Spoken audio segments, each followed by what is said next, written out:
So guys ತುಂಬ ಚೆನ್ನಾಗಿ ಬಂದುಬಿಟ್ಟು ಪಿ ಸಿಯಲ್ಲಿ ಏನಿದೆ ಕ್ಯಾಪ್ಕಟ್ ಬಂದುಬಿಟ್ಟು ಡೌನ್ಲೋಡ್ ಆಗೋಲ್ಲ. ಏನಕ್ಕೆ ಅಂದರೆ ಒಂದು ಮಿಸ್ಟೇಕ್ನ ಮಾಡ್ತಾ ಇರ್ತೀರ. ಸೊ ನಮ್ಮ ಇಂಡಿಯಾದಲ್ಲಿ ಕ್ಯಾಪ್ಕಟ್ ಬ್ಯಾನ್ ಇದೆ, ಹಾಗಾಗಿ ಬಂದುಬಿಟ್ಟು ನಮ್ಮದು ಏನು ಸ್ಟೋರ್ ಇದೆ ಇಷ್ಟು ಮೈಕ್ರೋಸಾಫ್ಟ್ ಸ್ಟೋರಲ್ಲಿ ಬಂದುಬಿಟ್ಟು ಕ್ಯಾಪ್ಕಟ್ ಶೋ ಆಗೋಲ್ಲ.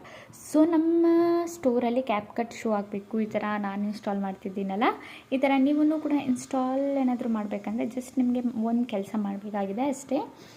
ಏನು ಮಾಡಬೇಕಂತ ನೋಡ್ಕೊಳ್ಳಿ. ಜಸ್ಟ್ ನೀವು ವಿಂಡೋಸ್ ಮೇಲೆ ಟ್ಯಾಪ್ ಮಾಡಿ, ಅದಾದಮೇಲೆ ನಿಮಗೆ ಇಲ್ಲಿ ಒಂದು ಸೆಟ್ಟಿಂಗ್ ಆಪ್ಷನ್ ಕಾಣುತ್ತಲ್ಲ, ಸೆಟ್ಟಿಂಗ್ ಆಪ್ಷನ್ ಮೇಲೆ ಕ್ಲಿಕ್ ಮಾಡಿ. ಸೆಟ್ಟಿಂಗ್ ಆಪ್ಷನ್ ಮೇಲೆ ಕ್ಲಿಕ್ ಮಾಡಾದಮೇಲೆ ಇಲ್ಲಿ ನಿಮಗೆ ತುಂಬ ಆಪ್ಷನ್ಸ್ ಬಂದುಬಿಟ್ಟು ನೋಡೋದಕ್ಕೆ ಸಿಗುತ್ತೆ. ಸೊ ನಮಗೆ ಇಲ್ಲಿ ಫೈಂಡ್ ಅಂತ ಇದೆಯಲ್ಲ, ಸೊ ಇದ್ರ ಮೇಲೆ ಕ್ಲಿಕ್ ಮಾಡಿಬಿಟ್ಟು ಜಸ್ಟ್ ಇಲ್ಲಿ ಲ್ಯಾಂಗ್ವೇಜ್ ಅಂತ ಟೈಪ್ ಮಾಡಿ, ಓಕೆನಾ. ಸೊ ನಾನಿಲ್ಲಿ ಲ್ಯಾಂಗ್ವೇಜ್ ಅಂತ ಟೈಪ್ ಮಾಡಿದಾಗ ಇಲ್ಲಿ ಲ್ಯಾಂಗ್ವೇಜ್ ಸೆಟ್ಟಿಂಗ್ ಆಪ್ಷನ್ ನಿಮಗೆ ಫಸ್ಟಲ್ಲೇ ಕಾಣಿಸ್ತಿದ್ದಿಲ್ಲ, ಇದ್ರ ಮೇಲೆ ಟ್ಯಾಪ್ ಮಾಡಿ, ಲ್ಯಾಂಗ್ವೇಜ್ ಸೆಟ್ಟಿಂಗ್ ಮೇಲೆ ಟ್ಯಾಪ್ ಮಾಡಿ.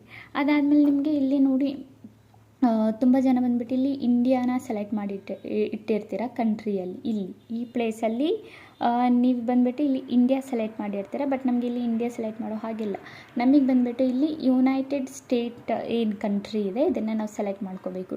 ಇದನ್ನು ಸೆಲೆಕ್ಟ್ ಮಾಡ್ಕೊಂಡಾದ್ಮೇಲೆ ಇದನ್ನು ಕಟ್ ಮಾಡ್ಕೊಳ್ಳಿ. ಅದಾದಮೇಲೆ ನಿಮ್ಮದು ಮತ್ತೆ ಏನಿದೆ ಸ್ಟೋರ್ನ ಓಪನ್ ಮಾಡಿಕೊಂಡು ಕ್ಯಾಪ್ಕಟ್ ಏನಿದೆ ಅದನ್ನು ನೀವು ಇಲ್ಲಿಂದ ಕ್ಯಾಪ್ಕಟ್ ಅಂತ ಟೈಪ್ ಮಾಡಿ, ಕ್ಯಾಪ್ಕಟ್ ವಿಡಿಯೋ ಎಡಿಟರ್ ಅಂತ ಟೈಪ್ ಮಾಡಿ. ಅದಾದಮೇಲೆ ನಿಮ್ಮದು ಕ್ಯಾಪ್ಕಟ್ ಏನಿದೆ ಅದು ಬರುತ್ತೆ, ಈಸಿಲಿ ನೀವು ಡೌನ್ಲೋಡ್ನ ಮಾಡ್ಕೋಬೋದು. ಓಕೆನಾ ಗೈಸ್.